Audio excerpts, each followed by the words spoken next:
நீங்கள் இன்னும் தமிழ் பீச் சேனலை சப்ஸ்கிரைப் பண்ணலாம், கண்டிப்பாக சப்ஸ்கிரைப் பண்ணிக்கோங்க. கூடவே வர அந்த பெல் ஐக்கனையும் ப்ரெஸ் பண்ணிக்கோங்க. ஸோ தட் எங்கள் சேனலில் வர புதிய அப்டேட்ஸ் உங்களுக்கு உடனே கிடச்சிரும்.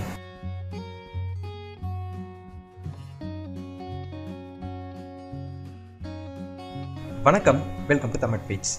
பிக் பாஸ் தமிழ் 15 கண்டஸ்டன்ஸோட ரொம்ப பிரம்மாண்டமாக தொடங்கியிருக்காங்க. அந்த நிகழ்ச்சியை தொடங்கிய முதல் நாள்ல இருந்து சர்ச்சைகளும் கிளம்பியிருக்கு அப்படின்னு தான் சொல்லணும். முதல் விஷயம், ஜல்லிக்கட்டுக்காக போராடிய ஜூலி கண்டஸ்டண்ட்டாக வந்தது தான். ஏன்னு பார்த்தீங்கன்னா, ஜல்லிக்கட்டு போராட்டம் அப்போ ஜூலி ரொம்ப பிரபலமாக எல்லாராலையுமே பேசப்பட்டாங்க.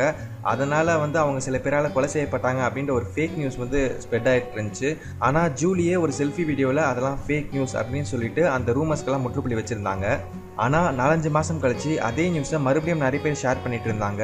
நிறைய பேருக்கு தெரியும் அது ஃபேக் நியூஸ்னு. ஆனால் திருப்பி எதுக்கு நிறைய பேர் அந்த நியூஸை ஷேர் பண்ணிட்டு இருந்தாங்க அப்படின்றது நிறைய பேருக்கு புரிஞ்சிருக்காது. ஆனால் ஜூலியை விஜய் டிவி பிக் பாஸ் ஷோவில் கண்டஸ்டண்ட்டாக பார்த்த பிறகு அவங்களுக்கு அதுக்கான விடை கிடைச்சிருக்கும் தான் சொல்லணும். ஏன்னா ஜூலி பிக் பாஸ் ஷோவில் கண்டஸ்டண்ட்டாக பங்கேற்க போகிறாங்க அப்படின்றது கன்ஃபார்ம் ஆன உடனே அவங்கள பற்றி நிறைய பேர் மறந்துருக்க கூடும் இந்த 4 மாதத்தில். அதனால் மறுபடியும் அவங்கள பற்றின ஞாபகம் கொண்டு வரணும் அப்படின்றதுக்காக விஜய் டிவியே டிஆர்பிக்காக அவங்கள பற்றின அந்த ஃபேக் நியூஸை மறுபடியும் ஸ்ப்ரெட் பண்ணியிருக்கலாம் அப்படின்றது தான் உண்மை. அதுக்கப்புறம் பார்த்தீங்கன்னா, நேற்று பிக் பாஸ் ஷோவில் ஸ்ரீக்கும் ஜூலிக்கும் நடந்த அந்த கான்வர்சேஷன் தான் இப்போ எல்லாராலையுமே ரொம்ப வைரலாக பேசப்பட்டு வருது. அதில் ஜூலி ஸ்ரீ கிட்ட என்ன சொல்லியிருப்பாங்கன்னா, நீ ஏன் போகணும்னு நினைக்கிற, அட்லீஸ்ட் எனக்காக சப்போர்ட்டுக்கு இரு அப்படின்னு சொல்லியிருப்பாங்க.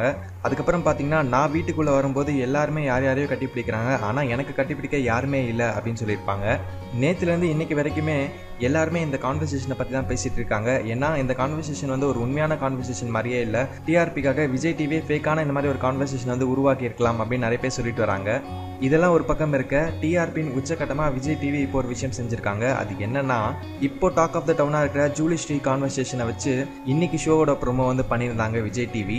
அவங்களோட வழியில் ரொம்ப ஃபாஸ்ட் ஃபார்வர்டாக மூவ் ஆகிட்டு இருக்காங்க. ஆனால் இந்த ஷோ எங்கே போய் முடிய போகுது அப்படின்றத நம்ம பொறுத்து தான் பார்க்கணும். ஸோ இந்த சமயத்தில் ஜூலி ஸ்ரீயோட கான்வர்சேஷன் பற்றி உங்களோட கருத்துக்களை எனக்கு கீழே கமெண்ட்ஸில் சொல்லுங்கள். அண்ட் மேலும் இது மாதிரி நிறைய interesting news and latest updates தெரிஞ்சுக்க கண்டிப்பாக எங்கள் சேனலை சப்ஸ்கிரைப் பண்ணிக்கோங்க. மறக்காமல் ஃபேஸ்புக் அண்ட் ட்விட்டரில் எங்களை ஃபாலோ பண்ணி சப்போர்ட் பண்ணுங்கள். தேங்க்ஸ் ஃபார் வாட்சிங்.